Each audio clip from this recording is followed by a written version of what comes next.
ये कहानी ममता की है।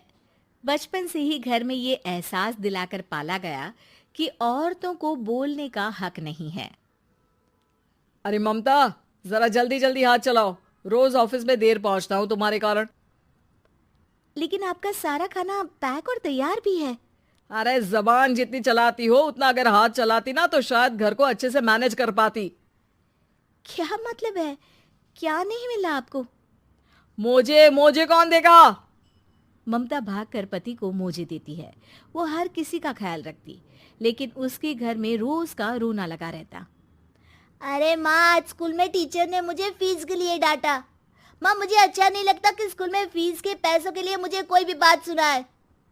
अरे पर बेटा, ये तो पापा करते हैं ना, सारा ऑनलाइन। मुझे तो इसकी जानकारी भी नहीं है।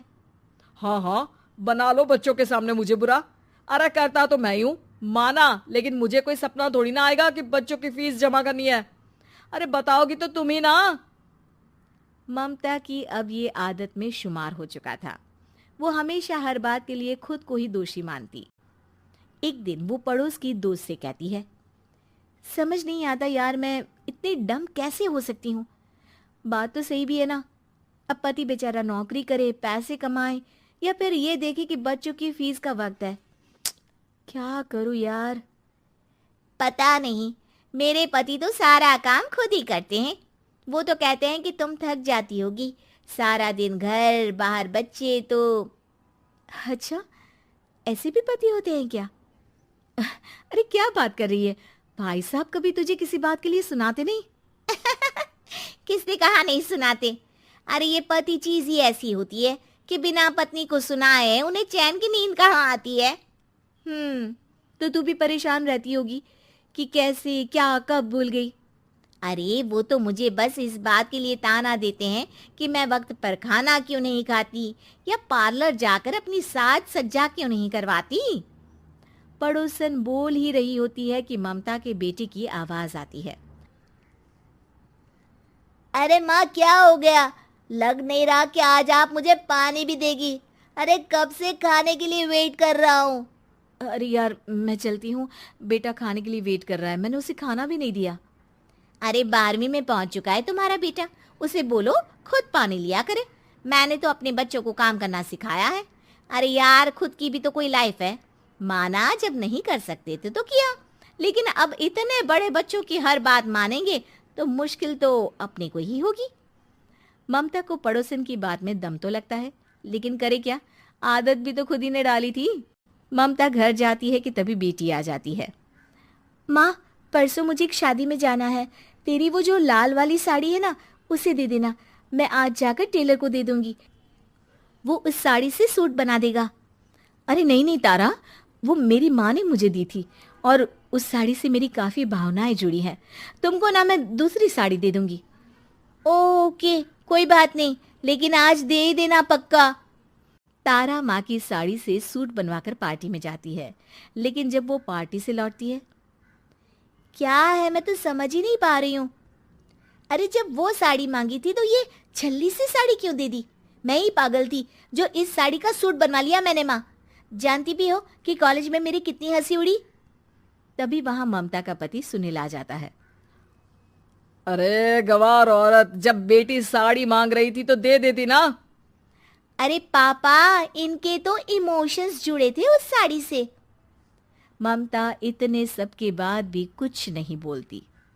मेरी बेटी की बेइज्जती हो गई। मैं बिल्कुल बर्दाश्त नहीं कर सकता ये। मैं नहीं चाहता कि मेरी बेटी से कोई भी ज्यादा सुंदर लगे पूरे कॉलेज में। जी, वो पढ़ने में तारा बिल्कुल अच्छी नहीं है, उसकी पढ़ाई पर आप ध्यान दीजिए ना। अच्छा, अब तुम मुझे बताओगी कि मुझे किस पर ध्यान देना और किस पर नहीं। रमेश जैसा ही ये वाक्य पूरा करता है, ममता की बेटी और पति उस पर जोर जोर से हंसते हैं। अरे ठीक है ना, पता ही नहीं चला कि कैसे वक्त इतना बीत गया। अरे कैसे पता चलेगा माँ, हम लोगों के पीछे जो तू बैताल की तरह चिपकी रहती थी, तुझे कैसे वक्त का पता चलता।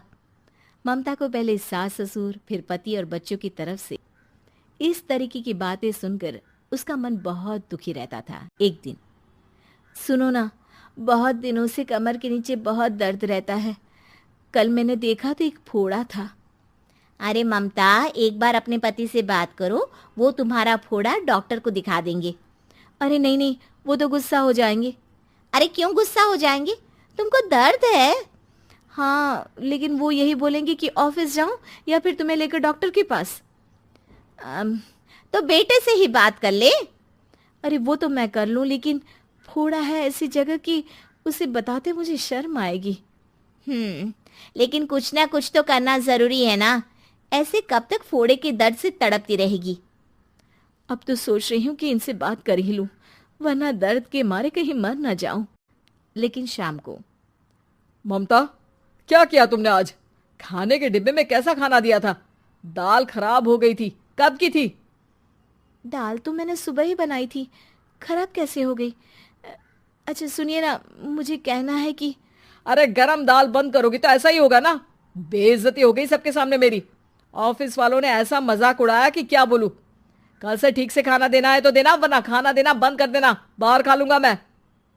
ममता, जो पति से अपनी परेशानी बताने वाली थी, वो अब ये सोचने लगती है कि कल से पति को खाने में क्या दे। अगले दिन ममता थकी थकी सी हालत में, आप लोगों के लिए नाश्ता बना दिया है, खाना बनाने की हिम्मत नहीं है आज तो। रात भर सोकर थक गई है ना, इसीलिए तो खाना नहीं बना सकती। हिम्मत नहीं हो रही है, मैं बस सोने जा रही हूँ। बस मैडम को सोने का बोल दो, फिर देखो कैसे सोती रहती है। माँ, फिर वही पराठा सब्जी।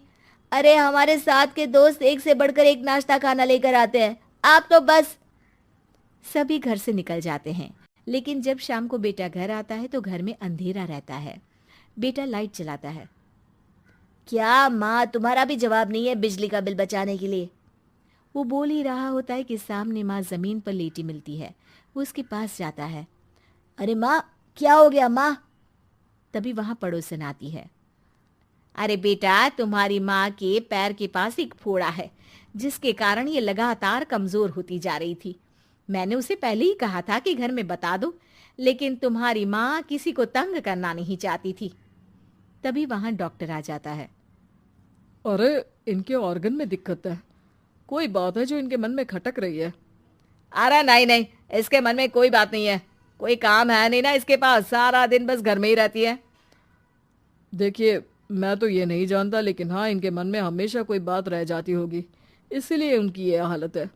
अगर आप समय से नहीं ले आते तो हो सकता था कि। अरे नहीं नहीं डॉक्टर साहब, हम पूरी कोशिश करेंगे कि वो ठीक हो जाए। हम लोगों ने अपनी ही परेशानी माँ के सामने रखी, लेकिन किसी ने माँ की दिक्कत को जानने की कोशिश तक नहीं की। हाँ, मैंने भी ममता को हमेशा घरेलू जरूरत से ज्यादा काम का नहीं सोचा था। ममता को होश आता है और वो खुद को अपने बेडरूम में देखती है। वो उठने की कोशिश करती है कि माँ, अब आप नहीं उठेंगी, हम लोग है ना, हम लोग आपको पूरी तरह से खुश रखने की कोशिश करेंगे।